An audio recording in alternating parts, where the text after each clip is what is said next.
This next one is from Mr. Banerjee. He says that you advise SIPs over usually over 18 to 36 months rather than lump sum, but doesn't this lose out on the power of compounding? Yes, you lose out on the power of compounding, but it is important to preserve your capital, and the very important capital, because when I refer to averaging your investment for 36 months, that is the maximum time period for the most important money. Assuming you retire, and you have this sizable money, and the only money which you have been able to accumulate in your lifetime, and your income has come to an end, or it has been reduced substantially. So at that stage, your mental framework is very fragile.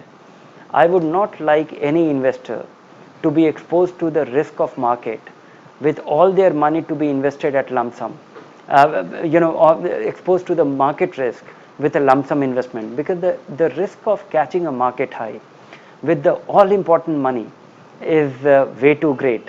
It will be devastating for many people. So I think it is always, even if it amounts to losing an opportunity in a limited way, it is important to de-risk yourself from that possibility.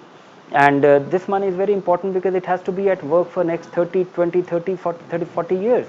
And so that much of timing, or mistiming won't really affect it, except that there could be a feeling of lost opportunity for a limited time period, and that is worthwhile. Anyway, you have started investing, and all the money that you have to invest, possibly do it with a STP, so that there is some income, some return on your investment. Your money should not be idle. But should you take a lump sum risk of catching a market high with your important lump sum investment? No, never.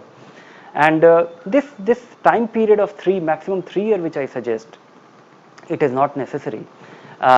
You can reduce it by a certain time period you are more comfortable with. But I would urge that your retirement accumulation, the money which you get post retirement, should be spread over a long period of time. Your annual bonus, if you get it every year, maybe spread it over the next 6 months. That's all right. It is important money. All money is important. But how much money it takes for you to earn that money, how long it takes for you to earn that money, I think that should be a guiding principle. And I think a longer period of 3 years is not too long when you look at it in terms of how long your investment has to be at work.